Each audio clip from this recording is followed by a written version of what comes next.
Hello friends, இன்றைக்கி சின்னதாக ஒரு வீடியோ பார்க்கலாம் வாங்க. எப்போதும் போல் காலைல எழுந்துட்டு ஃப்ரெஷ் ஆகிட்டு தெரு பெருக்கலான்னு சொல்லிட்டு தெருவெல்லாம் பெருக்கி விட்டுட்டு கோலமும் போட்டாச்சு.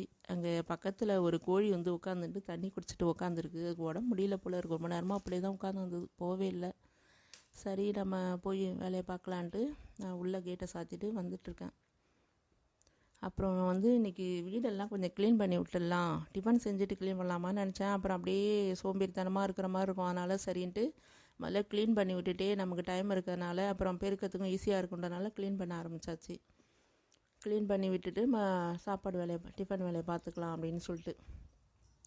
நம்ம வீட்டில் எப்போதுமே வந்து அவ்வளோவா ஒட்டடை ரொம்ப இருக்காது. எப்போதுமே மாதம் க்ளீன் பண்ணி சும்மா இந்த மாதிரி தட்டி விட்டாலே அவ்வளோ ஒட்டடை சேராது இல்லையா, அதனால் க்ளீன் பண்ணி விட்டுட்டே தான் இருப்போம். அதனால் அவ்வளோவா இல்லை, சும்மா லைட்டாக அப்படியே தீர்த்தி விட்டுட்டு நம்ம வந்து ஜன்னல் இதெல்லாம் வந்து பெயிண்ட் ப்ரஷ் வச்சு பண்ணோம்னா கொஞ்சம் இதாக இருக்கும். அது இன்னும் நாளைக்கு தான் செய்யணும். ஒரே நேரத்தில் செய்யணுன்னா ரொம்ப கஷ்டமாக இருக்கும் இல்லையா, அதனால் இந்த வேலையை தான் இன்றைக்கி பண்ணிகிட்ருக்கேன். ரெண்டாவது வந்து அருகாலுமே நம்ம அப்படி செஞ்சோம்னா கொஞ்சம் இதாக இருக்கும். அதனால் அதையும் இப்போ வந்து நான் கை வைக்கல, இது மட்டும்தான் க்ளீன் பண்ணி விட்டுட்டு அடுத்த வேலையை பார்க்கலான்ட்டு இருக்கேன். அப்புறம் ஃபேனெல்லாம் கொஞ்சம் தொடச்சி விடலான்ட்டு இருக்கேன். ஃபேன் தான் ரொம்ப அழுக்காக இருக்கும் நம்ம வீட்டில். இந்த எண்ணெய் கரை வந்து பிசுக்கு பிடிச்சிக்கிட்ட மாதிரி இருக்கும்.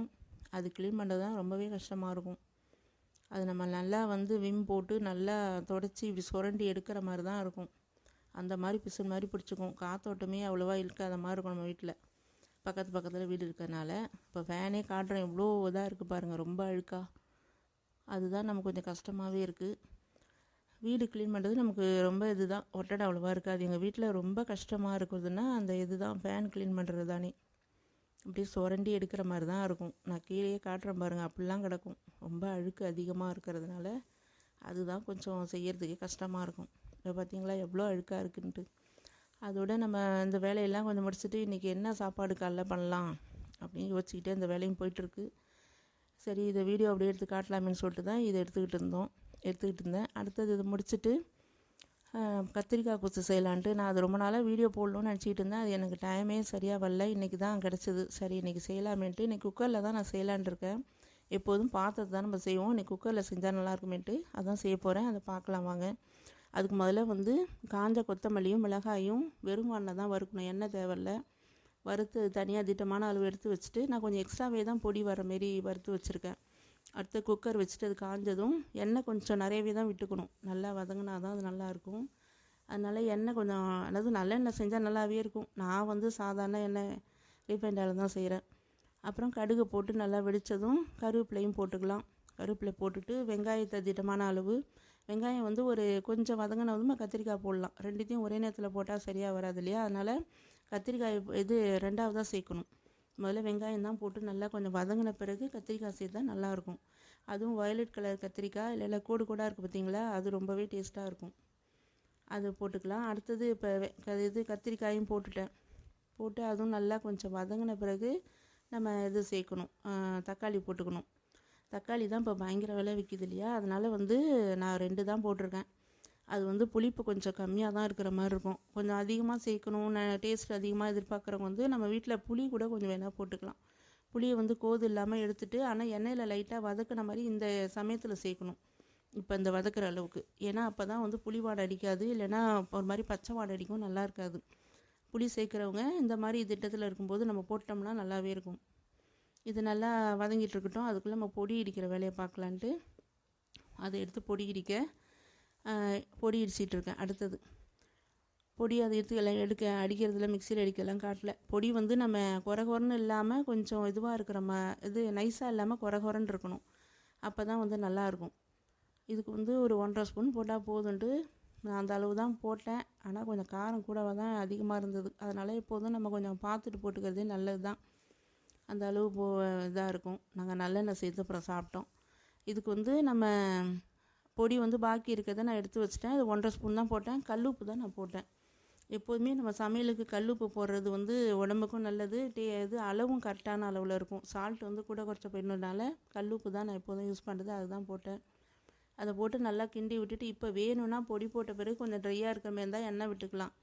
நான் வந்து எண்ணெய் முன்னே நிறைய விட்டதுனால போதுன்னு சொல்லிட்டு அதோடு விட்டுட்டேன். அப்புறம் கத்திரிக்காய் கொஸ்து எப்போதும் கொஞ்சம் திக்காக இருக்கிற மாதிரி இருந்தால் தான் நல்லாயிருக்கும். ரொம்ப தண்ணியாகிட்டால் நல்லா இருக்காது. தண்ணி அந்த அளவுக்கு திட்டமாக விட்டால் போதும். அது முழுகிற அளவு இருந்தால் ஓகேவாக இருக்கும். நிறைய விட்டுட்டோம்னா ரொம்ப தண்ணி ஆகிடும். தண்ணி எடுத்துட்டா டேஸ்ட் நல்லா இருக்காது. வேண்டவங்க மஞ்சத்தூள் வேணால் போட்டுக்கலாம். நாங்கள் எப்போதும் போட மாட்டேன், அதனால் போடல. இந்த கலரே போதும் அப்படின்ட்டு. இப்போயே வேணால் நம்ம கொத்தமல்லி வச்சுருந்தோம்னா பச்சை கொத்தமல்லி கிள்ளி போட்டுடலாம். போட்டுட்டு பெருங்காயத்தூள், நான் வந்து பெருங்காயத்தூள் யூஸ் பண்ணுறதுனால அது போட்டேன். இதே கட்டி பெருங்காயமாக நம்ம போடணுன்னா முன்னாடியே நம்ம தாளிக்கும் போதே போட்டுக்கணும். அடுத்தது விசில் விட்டு இறக்கி, விசில்லாம் போயிட்டு இறக்கி வச்சுட்டு அதையும் கிடைய ஆரம்பிச்சிட்டா, அதுக்கு வந்து நம்ம தண்ணியை வந்து எடுத்து வச்சுட்டு கிடையணும். அப்போ தான் அந்த காயெல்லாம் மஞ்சி ஒத்தாப்பில் இருக்கும். நம்ம அதோடய வச்சு பண்ணோம்னா மேலெல்லாம் செதறும், மையவும் மையாது. அதனால் நம்ம தண்ணியை இருத்துட்டு நம்ம அதை நல்லா கடைஞ்சோம்னா நல்லா இதுவாகிடும். தொக்கு மாரி நல்லா வந்துடும். மல்லித்தழை அப்போ தான் போட்டுட்டு இதோட க்ளீன் பண்ணிவிட்டு பாத்திரத்தை மாற்றி எடுத்துட வேண்டியதுதான்.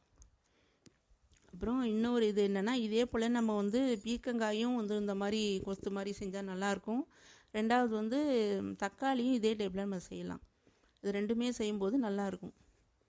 அது குழந்தைங்களுக்கும் தெரியாது, கத்திரிக்காய் டேஸ்ட் மாதிரி தான் இருக்கும் பீர்க்கங்காய். அது கூட செஞ்சால் நல்லாயிருக்கும். இதேமாரி தூள் எல்லாமே இதே அளவு இதேமாரி போட்டு செஞ்சோம்னா நல்லாயிருக்கும். இது வந்து சப்பாத்திக்கும் சாப்பிட்லாம், கோதுமை தோசை இட்லிக்கும் சாப்பிட்லாம்.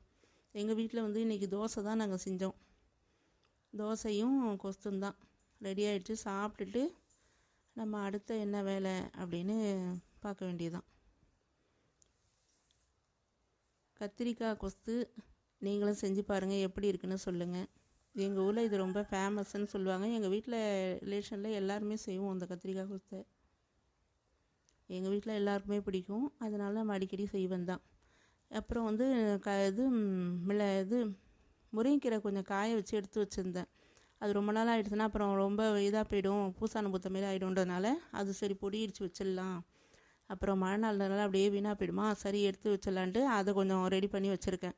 அதுக்கு துவரம்பருப்பு, மிளகு, ஜீரகம், மிளகா தனியாக அது வந்து வெறுவானில் தான் வறுக்கணும். அதை ரெடி பண்ணி வச்சுட்டேன். அடுத்து வேப்பம்பூ கூட இந்த சீசனில் எங்கள் வீட்டில் வேப்ப மரம் இருக்கிறதுனால அதுவுமே இருந்தது. அது மாடியில் ஏறிட்டு நாங்கள் பறித்து அதையும் நாங்கள் பதப்படுத்தி வச்சுருந்தேன்னா அதையும் நான் பொடி பண்ணலான்ட்டு அதையுமே வறுத்து எடுத்து வச்சுட்டேன். வேப்பம்பூ வந்து நம்ம வெறுவானில் தான் வறுக்கணும்.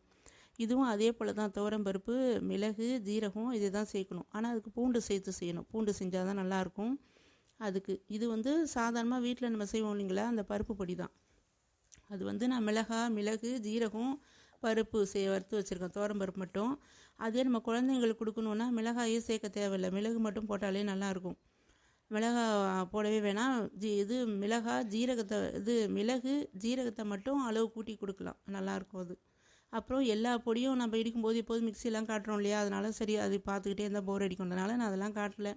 பொடி மட்டும் இடித்து வச்சது மட்டும் காட்டுறேன். இது வந்து வேப்பம்பூ பொடி, எல்லாமே நல்லாவே இருந்தது. நீங்களும் அடிக்கடி இது செஞ்சு சாப்பிட்லாம். இது வந்து வேப்பம்பூ துவையல், வேப்பம்பூ குழம்பு கூட, கார குழம்பு கூட வைக்கலாம். எங்கள் வீட்டில் எங்கள் அம்மாலாம் வைப்பாங்க. அடுத்த இது பூ கிடச்சிதுன்னா நான் கண்டிப்பாக வைக்கும்போது உங்களுக்கு வீடியோ எடுத்து போடுறேன். இது தோசையில் போட்டு நாங்கள் சாப்பிட்டோம், ரொம்பவே நல்லா இருந்தது. அப்புறம் இந்த பொடி வேலையை பார்த்துக்கிட்டே அப்படியே சமையல் வேலையும் பார்த்தாச்சு. நேற்று வச்ச கார குழம்பு இருந்தது, அதனால் இன்றைக்கி வேறு எதுவும் புதுசாக குழம்புலாம் வைக்கலை. முருங்கைக்கீரை மரத்தில் நல்லா துளிராக விட்டுருந்ததுனால சரி இன்றைக்கி முருங்கைக்கீரை செய்யலாமேன்னு சொல்லிட்டு அதுதான் ஒடிச்சு கூட்டு வச்சுட்டு வாழைக்காய் வறுத்துட்டு ஒயிட் ரைஸ் வச்சுருக்கோம், சாதம். அவ்வளோதான் இன்றைக்கி. அவ்வளோதான் ஃப்ரெண்ட்.